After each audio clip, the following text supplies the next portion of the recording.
This is the first video that we're going to do showing applications specifically of the movements of the Tai Chi 24 form. I'm hoping to turn this into a series that will give you the applications, or at least several of the applications for each posture of the 24 form and the transitions between the postures. So in this video we're going to look at the very first movement of the form, begin Tai Chi. And a way that's beneficial to practice the form movement before you do the application is to try it on both sides. In the form we always step out to the left. Then we come up, and then we go down. So what you can do to practice it on the other side, even though the hands are doing the same thing, is step in with the right, bring the feet together, straighten the legs, bend the legs, go through the same process, going to the right that you would normally going to the left. If you don't know what I'm talking about, go to the Tai Chi 24 form instruction video series and go through those videos. They'll teach you how to do each movement, and then this will make more sense. If you've already been through those, this makes sense probably already. So feet together, bend. This time you're going to root in the left, step out with the right leg, shift the weight so it's even between both legs, come up, down, shift to the right, and step in. So you can keep going back and forth with that so that you balance out your training on both sides and practice the hands going up and down. So the first application for this is one that you see really commonly, and I'm going to show you the way that it's commonly shown. I'm going to show you why I kind of disagree with that application and a way that you can apply it so that it's a little bit better for you in that situation.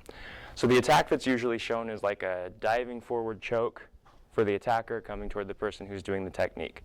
The way the technique is shown is generally just like it's seen in the form. This and this. The feet don't move. So he comes in to choke me. I raise my hands up to spread his arms apart to open this attack up. Then I drop down and pull down.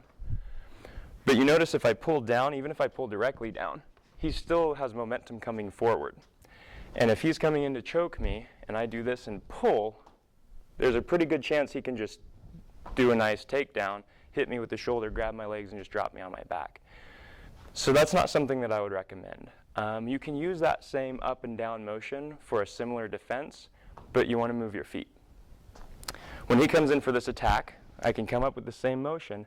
His momentum's still coming forward, so what I want to do is get out of the way and then pull down.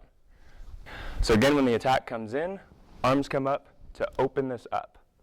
Now there's two things that does for me. One is the point where he thinks he's going to make contact with me changes. So his force is dissipated here, and it opens things up in case I want to do something else. So I don't have to pull down. I could open up, strike to the face, knee, kick, whatever, here in all this open area. So the hands coming up come up to open up the arms that are coming in for that attack. So he comes in, I come up, but his momentum's still coming forward. So I'm going to step back, and basically here I'm a door that if he wants to go through, he has to plow over, knock me on my back. Here I open up that door, so if he continues that way, so if I help him go that way, continue on the path that he's traveling, he's not coming toward me, he's going past me and down. So the idea is he's doing this running attack toward me, I come here and pull down so that he goes down toward the floor. Anytime that you're working with a partner, you always want to keep their safety in mind. So as you do this, be sure that you don't slam them down on the ground. You want to give a nice pull so that you can work on the technique, but at the same time you want to be nice to your partner. If your partner knows how to roll or how to fall, or if they're comfortable with going to the ground, that's fine. You can give it a little more, oomph when you do it, but make sure that's something you agree on before you go because you don't want to hurt the person you're working with. Just for a slightly different angle, we're going to do the same thing. As he comes in toward me, I'm going to bring my arms up and down.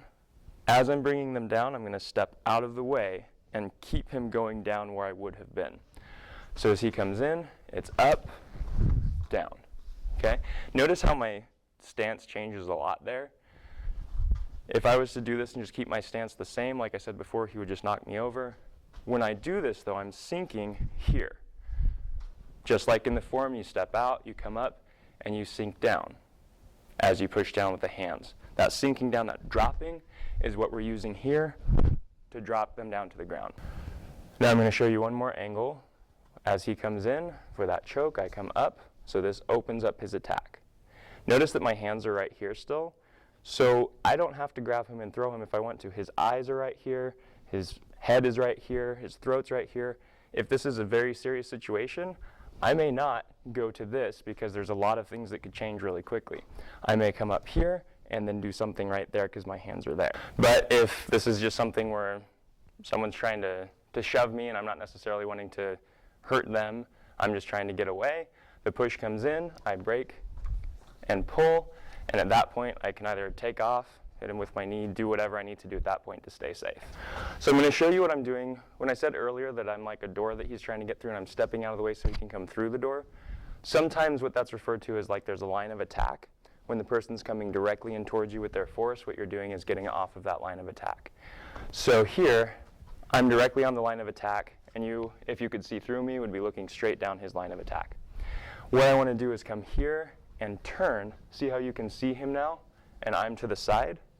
I'm off that line of attack. And you can do this to either side. So you can step back with your right foot to let them through, or you can step back with your left foot to let them through. You can go either way when you do this. It doesn't really matter. The idea is when the attack comes in, you just want to get to the side and then let them continue on that path they started on. So that's one of the applications that you can use from the beginning Tai Chi posture. Remember, don't stay on that line of attack. Get off the line of attack.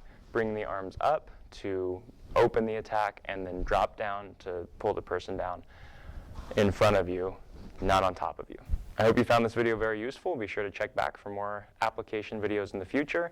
If you have any questions, please post them in the comments below. Feel free to subscribe so you get notifications when we post new videos.